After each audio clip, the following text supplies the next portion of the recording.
Thank you, Pak. Ya, Ya, silakan, Pak. Shalom, saudara-saudara. Selamat pagi. Ya, puji Tuhan, hari ini saya mau bersaksi tentang penyataan dan pertolongan Tuhan ya dalam perjalanan hidup saya.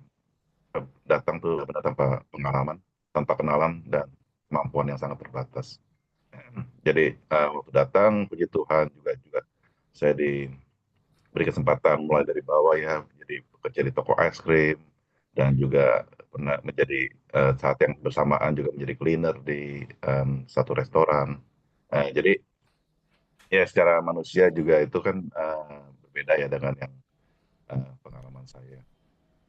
Tapi ya penyataan Tuhan selalu ada gitu. Jadi waktu saya bekerja di toko es krim, saya bertemu dengan seseorang yang akhirnya dia mengenalkan saya dengan seseorang juga yang ada project gitu di suatu perusahaan besar di Commonwealth Bank di sini, di bank besar di Australia. Nah, jadi singkat cerita, saya diterima, saya menjadi subkontraktor di perusahaan itu. Nah, dan mulai bekerja di sektor formal. Nah, begitu datang GFC, jadi Global Financial Crisis ya. Jadi subkontraktor company saya itu waktu itu juga diberhentikan. Jadi secara logika seharusnya juga saya ikut diberhentikan gitu. Tapi sekali lagi penyataan Tuhan selalu ada. Malah saya ditawari langsung bekerja di Commonwealth tersebut. Jadi um, jadi saya bisa meneruskan pekerjaan gitu loh.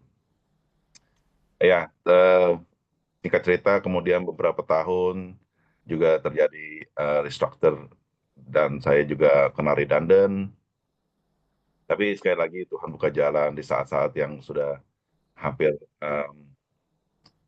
ending gitu ya. Tuhan membuka jalan, dia ada satu tim lagi yang memerlukan, jadi saya bisa melanjutkan lagi di sana gitu loh. Jadi ya saya percaya Tuhan selalu ada. Nah, belum lama ini juga terjadi restrukturisasi lagi. Saya dipindahkan ke satu tim baru gitu loh. Nah, tapi eh, kali ini tuh manajernya agak kurang bersahabat ya. Jadi karena saya dipindahkan ke tim mereka, jadi mereka mungkin merasa kurang kurang kurang cocok atau gimana ya. Jadi kali ini dia agak suka mencari kesalahan gitu loh dan memberikan review yang buruk kepada saya. Padahal selama saya bekerja itu saya selalu mendapatkan review yang baik dengan orang yang saya bekerja. Nah, jadi saya melihat ya tujuannya dia mungkin mau eh, memberhentikan saya gitu lah. Tapi mungkin dengan alasan ini jadi tidak perform ya. Nah, kemarin ini Pak Ayung melalui Bro Adam meminta saya untuk bersaksi. Jadi biasa kan kita bersaksi itu untuk suatu pertolongan Tuhan sudah ada ya. Tapi saya mau belajar taat. Jadi meskipun sekarang masih di tengah proses, saya juga mau bersaksi gitu loh. Nah, untuk saat ini saya juga masih belum melihat gimana endingnya, tapi saya percaya em, Tuhan tidak pernah terlambat. Amin. Dan dengan pengalaman saya, Tuhan selalu menolong dan Dia tidak pernah terlambat. Ya, saya yakin Tuhan selalu menolong seperti yang Dia lakukan semenjak pertama kali saya datang ke sini. Dia juga akan menuntun dan menyertai untuk kali ini. Ya, saya percaya Tuhan selalu ada waktu yang terbaik untuk saya. Puji Tuhan, itu kesaksian saya pada untuk pagi hari ini. Semoga menjadi berkat untuk saudara-saudara sekalian. Terima kasih. Bu, saatnya kita mendengarkan motivational speech firman Tuhan yang akan disampaikan oleh Bapak Adam Teja, NDD dari Departemen Global Outreach. Durasi motivational speech adalah 10 menit. Silakan, Pak Adam. Terima kasih Pak Kris. Terima kasih. Good morning semuanya. Morning, Terima Pak. kasih kepada Pak Ayung yang sudah berikan kesempatan pada saya untuk membagikan motivation speech pagi ini. Luar biasa. Ada Pak Vincent, Pak Lukman, Pak Tan Sri. Terima kasih. Tuhan itu baik, betul-betul baik. Beberapa tahun terakhir ini saya diberi kesempatan untuk didampingi oleh mentor-mentor yang terbaik di Full Gospel. 2 minggu yang lalu saya pergi ke Eropa bersama Pak Vincent, Pak Freddy, dan Pak John dan istri. Dan 5 hari terakhir saya di Fiji bersama Pak Rudi, Pak Ardian, dan Kenneth. Inilah teman-teman privilege ya, privilege buat saya untuk melayani di FGB. Orang seperti saya yang belum berpengalaman diberi kesempatan untuk belajar dari mentor-mentor yang jam terbangnya sangat tinggi. Banyak sekali orang-orang di sini yang menjadi contoh yang sangat baik tempat ini. Dan berjalan bersama mereka itu saya dan istri saya Helen berharap kita itu bisa mendapat sesuatu. Kita bisa mewarisi DNA Full Gospel. Apa itu DNA Full Gospel? D-nya itu devoted. Orang-orang yang bertekun, seperti jemaat dalam Kisah Para Rasul 24 N-nya itu apa? N-nya itu no limit. Orang-orang yang melayani tanpa batas. Tidak peduli seberapa jauh, seberapa berat, atau seberapa lama. Orang-orang yang mau melayani tanpa limit. E-nya itu available. Orang-orang yang bersedia dipanggil dan digerakkan oleh Roh Kudus kapan saja dan di mana saja. Teman-teman, tadinya aku mau share pengalaman saya di Eropa dengan Pak Vincent dan Pak Freddy dan Pak John. Tapi semua berubah pagi ini karena saya menerima pewahyuan pagi ini.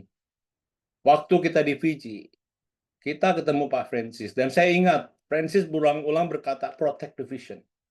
2 hari yang lalu, Francis berbicara lagi mengenai ini. Dan beliau berbisik satu kalimat, seolah-olah beliau sendiri kurang yakin. Mungkin dia bilang, mungkin Tuhan minta kita untuk protect apa yang ada di buku The Vision Intensified. Kemarin saya baca buku itu lagi, dan di buku itu di halaman 11 ada tulisan yang besar yang berkata, jangan lewatkan satu kata pun dari pewahyuan ini. Lalu di paragraf selanjutnya, mereka akan mengatakan pada pria lain tentang Yesus, bukan teori. Mereka mengatakan apa yang mereka alami sebenarnya tentang Tuhan pada pria lain, seperti yang mereka sendiri alami. Kedengarannya itu kalimat biasa-biasa aja, tapi kalau kita perhatikan statement ini, itu sangat jelas. Kita, FGB Men, itu dipanggil untuk bersaksi. Bukan teori, bukan berkhotbah teori. Di Fiji, di Asia Pacific Convention, Tuhan baik. Tuhan kirim lebih dari 30 international delegates. Dan kita memberikan kesempatan semua delegate itu untuk bicara. Ada yang beri kesaksian, ada yang berkhotbah. Hadir di tempat itu banyak juga pendeta-pendeta lokal, seperti karena kita mau punya hubungan baik dengan mereka. Seorang pendeta lokal bertanya kepada satu leader kita, aku sudah mendengar sharing-sharingmu, tapi apa bedanya engkau dengan gereja? Ini pertanyaan yang sangat baik, teman-teman. Apa bedanya FGB MFA dengan gereja kalau kita hanya berkhotbah tanpa kesaksian hidup? Pertanyaan pendeta itu betul-betul melekat di hati saya. Teman-teman, pada hari terakhir, kita ada KKR di taman. KKR itu dimulai dengan seorang pendeta lokal yang berkhotbah. Pesannya baik, tapi penonton yang hadir itu duduk jauh dari panggung. Kami panggil mereka untuk datang lebih dekat. Mereka tidak bergerak. Lalu FGB Men pertama bersaksi, berdiri 5 menit. Ini orang Australia, asal dari Zimbabwe. Tanpa teori, hanya tentang kebaikan Tuhan yang dia benar-benar alami. Penonton mulai maju sedikit ke depan. Kesaksian kedua, 7 menit, anak muda, usia hanya 24 tahun, orang Amerika. Tidak ada teori, tidak ada khotbah, kesaksian kemuliaan Tuhan. Orang-orang maju lagi. Kesaksian ketiga, 5 menit, seorang wanita dari New Zealand. Bagaimana Tuhan menyelamatkan anaknya yang mau dibunuh. Tidak ada teori, tidak ada khotbah.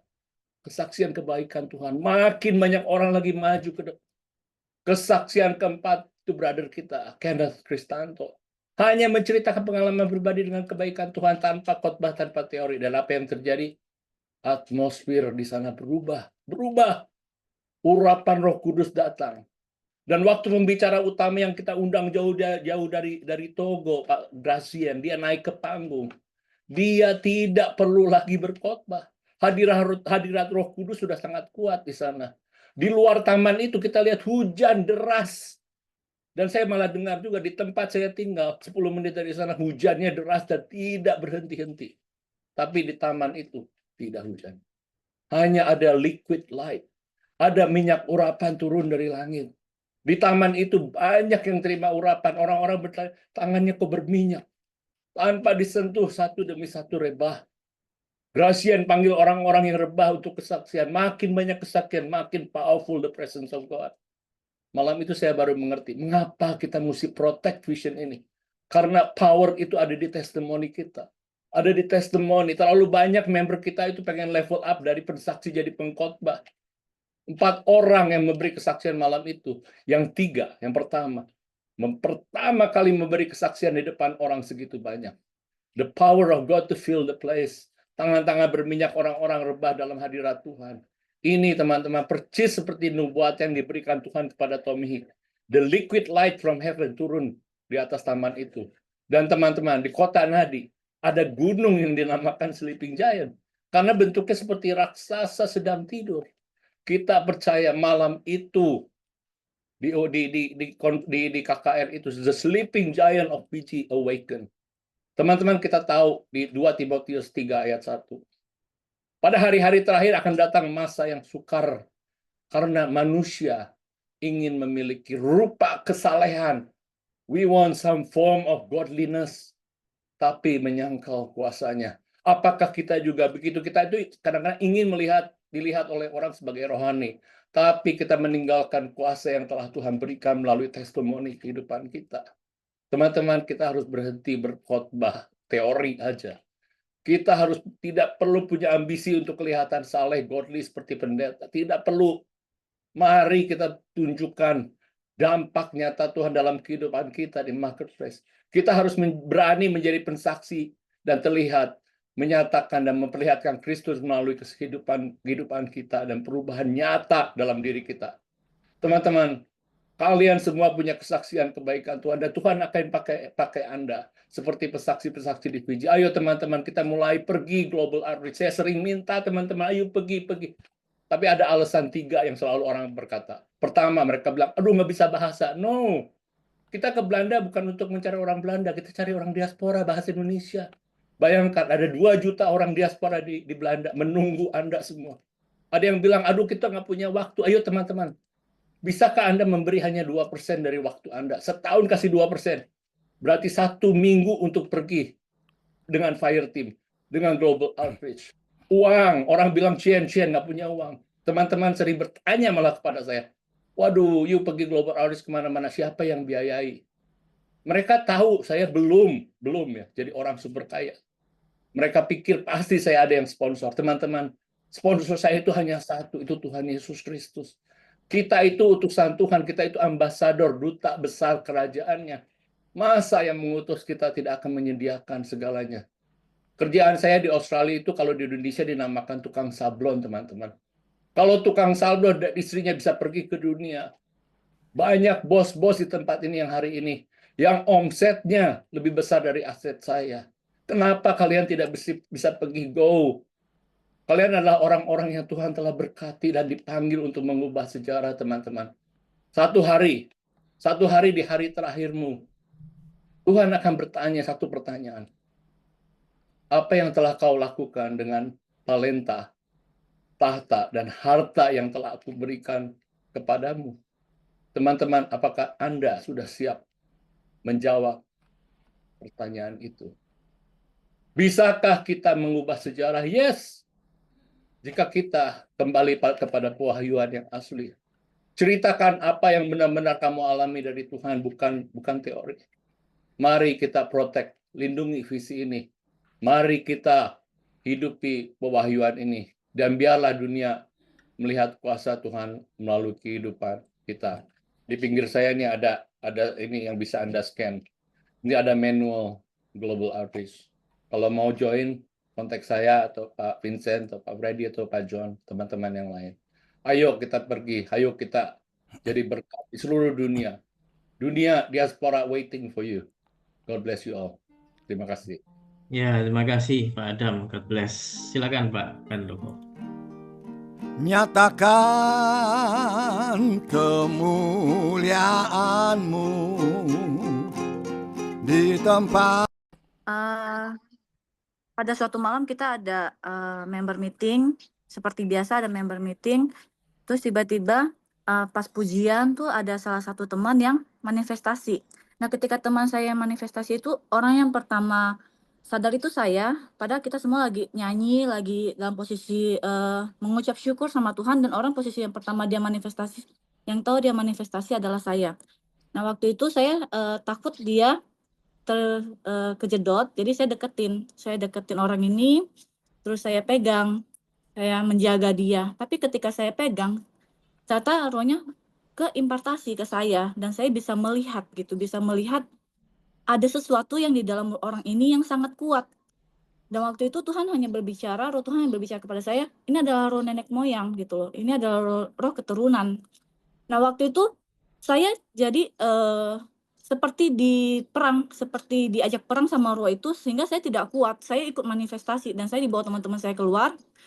Singkat cerita, mami yang memimpin itu, dia mendoakan. Ketika dia mendoakan, dia bilang ke saya, ini orangnya kuat, dia memegangnya kuat gitu. Oke, kita tutup LOF, kita pulang. Waktu saya pulang, saya nyetir mobil, saya melihat saya itu mengalami kecelakaan gitu. Saya melihat saya ketabrak truk gitu. Nah, waktu itu saya udah tahu iblis itu nggak bisa menyentuh kita karena kita adalah anak Tuhan, anak Allah gitu. Tuhan menjaga kita.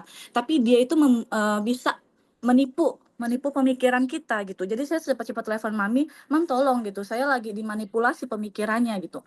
Ketika mami tahu dan posisi saya lagi jadi, kita berdoa di dalam mobil itu. Dan saya ingat waktu saya mission trip, saya pernah mengalami hal yang sama. Terus ada satu pemimpin saya bilang kayak gini, "Helen, kamu harus selalu pegang ya kata-kata ini. Roh Tuhan lebih besar daripada roh apapun yang ada di dalam dunia ini. Dan kamu harus ulang-ulangin terus kalau kamu lagi manifestasi atau kamu lagi peka banget sama roh," dibilang kayak gitu. "Kamu harus ingat roh Tuhan yang akan menjaga kamu, menjaga keluarga kamu, dan jauh lebih besar daripada roh apapun yang ada di dalam dunia ini." Nah, waktu itu saya langsung keinget di dalam mobil itu, dan saya langsung bilang seperti itu kepada Tuhan. "Tuhan, saya percaya Engkau jauh lebih besar daripada apapun yang ada di dunia ini. Saya percaya roh-Mu lebih besar."